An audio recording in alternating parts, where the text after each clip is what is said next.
This week, join me as I pursue one of the world's most intriguing mysteries, the legend of the lost tribes of Israel. The Bible's Book of Kings tells us that the northern kingdom of Israel was destroyed by a brutal Assyrian invasion in the 8th century BC, and more than land was lost. 10 of the 12 tribes of Israel would vanish into history and myth.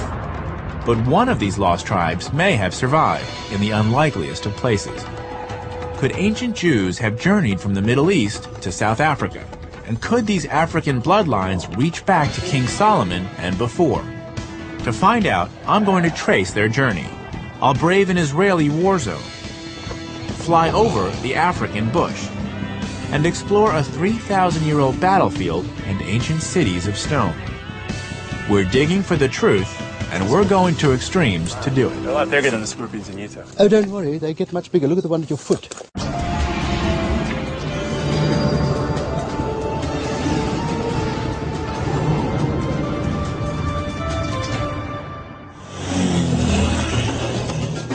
This is the Limpopo River, the northern border of South Africa. I've come to hear the story of a local group of people with astonishing ties to the story of the lost tribes of Israel, the Lemba. Today, they live only a few miles away from here, but this would have been the final challenge in an epic journey across deserts, oceans, and jungles. I'm Josh Bernstein, and my goal is to follow in their footsteps to determine if this fascinating story could possibly be true. Today, the Lemba are mainly concentrated in the shadow of the Soutpansberg Mountains in the far north of South Africa. To the casual observer, they look and live much like any other traditional Southern African community. But if you scratch below the surface, there are some intriguing differences.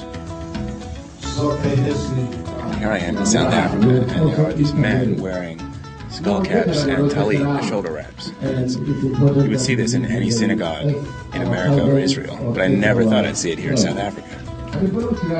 I want to find out how these people seem to have Jewish customs. Samuel Moeti is president of the Lemba Cultural Association. Pleasure. So, I'll be honest, I came into this village and the first word I heard was shalom, Yes. a Hebrew word. Yes. How's that possible? How is it that the Lemba are speaking Hebrew? The Lembas are the original Hebrews, and they were scattered, as you know, and they crossed into Africa. So they were scattered all over. So in South Africa, in many parts of South Africa, you find the Lembas who are actually Hebrews. Hebrew. So the Lembas claim to be descendants of ancient Israelites? Not claim, they are. They are. They are. Okay. We are the original African Hebrew. We are scattered all over. Can you give me a few examples of some of the Jewish? Yes, we don't partake of pork. Okay. We don't mix milk with meat. It sounds to me like the Lemba have a unique culture surrounded by others who do not practice the same way. That is correct. We always believe that the Jewish people who live all over the world are our brothers because we come from the same root. Could it be that the Lemba are a lost tribe of Israel? To answer the question, I have to turn the clock back some 2,700 years to the time of the mighty Assyrians. Back then, Assyria was the greatest imperial power the world had ever seen. And it had set its expansionist sights on the northern kingdom of Israel. The northern kingdom, composed of 10 tribal groups, was completely destroyed. Any surviving Israelites were enslaved and taken to Assyria, what is now the nation-states of Iraq and Syria. Little is known about the fate of these lost tribes, but for 2,700 years, hope remained. Could the Israelites have regrouped? Could some have escaped their captors and fled? Could a group of wandering Israelites have survived the elements and continued on, faithful in some land far from home? Jerusalem. There's no place more associated with the Jewish people. But as I walk through its narrow streets, I can't help but appreciate how deeply connected the people of many faiths feel to this city, and how millions of people around the world have a connection to this place, including me. My father was born here, and I probably have ancestors who were here when the Assyrians broke up this land.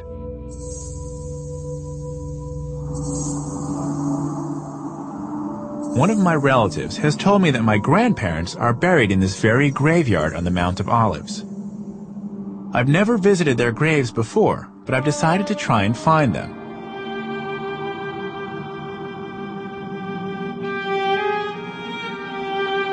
So after 10 minutes of wandering, I found them. So this is my grandmother. This is my grandfather. This is my great-grandmother. My great-grandfather. This actually means something to me. There's a connection for me that speaks to what the significance of heritage is. And for the Lemba, I understand why they might be interested in claiming some historical identity with Jerusalem. This is only 2 generations ago. For them, it's thousands of generations.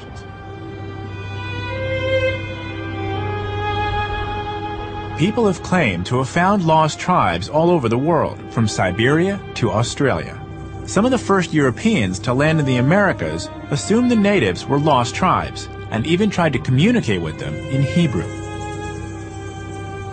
Historian Hillel Halkin has written a book about the lost tribes and thinks that they could still exist today. Hillel, why are you so passionate about the lost tribes of Israel? The lost tribe myth really is, through Jewish eyes, among other things, a story of tough Jews, living still like the Jews' biblical ancestors, independent, warrior-like, fearless, all the things that Jews in the diaspora over the ages generally were not. Was this the first Jewish diaspora then? Yes. So we have some archaeological evidence, besides Syrian inscriptions, to show that these Israelites were deported to various parts of the Assyrian Empire. But after that, they disappear from history. What's the big deal with being a lost tribe? What is the attraction for these people to claim, I was one of the lost tribes of Israel? Well, the big deal, you have to understand, is not so much that people are claiming to be lost tribes, but the fact that the Christian and the Jewish world have been looking for hundreds or even thousands of years for the lost tribe. It's the search for the lost tribes that is really the historically fascinating phenomenon. By now, the trail left by the lost tribes has gone cold. But perhaps the Lemba's oral history, handed down over the generations, can help us make a connection to the lost tribes of Israel. The Lemba's story goes like this.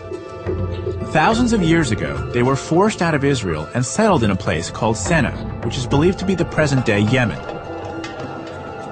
There, they lived as traders and craftsmen until war or natural disaster pushed them across the Red Sea and into Africa. Then began a slow migration south. Along the way, according to the Lemba, they built great stone cities. It's a claim that's fascinated archaeologists. Why? Because the ruins of ancient stone cities still exist in southern Africa today. It's also where I need to be exploring next. I had no idea how big this site was.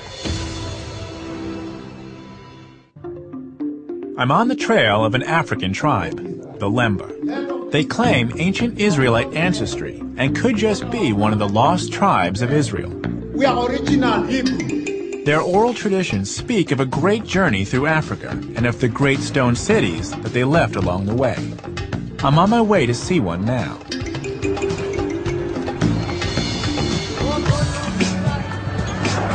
The city of stone I'm going to is called Machema, and it's only a few kilometers down this road. Not many people know about this place.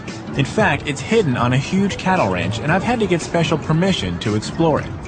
It's very rarely visited, even by archaeologists. I'm hoping it still has some clues to the Lemba's story. Magdal? Hello. Hello. Hop on in. To help me make sense of it, I've asked historian Dr. Magdal LaRue to come with me to the site. She's been studying the Lemba for years and has just published a book on the similarities between their social customs and those of the Old Testament Israelites. So Magda, there are specific parallels between the religious practices of the Lemba today and the religious practices of ancient Israelites. Definitely. They've got remnants of an ancient type of Israelite religion. So in a way, they conserve this very special ancient type of It's like old school religion. Yes. But how do they maintain that religious identity How'd they keep it intact for so many years when there was this long journey from Israel down to South Africa? You see, that's the question. I think it's by means of the oral traditions. But they kept themselves separate from other groups.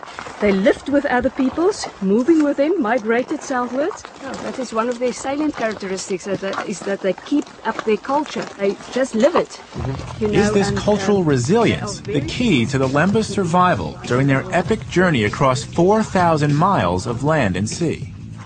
And could there still be any physical evidence here at Machima which supports the Lemba's claim to having made the journey?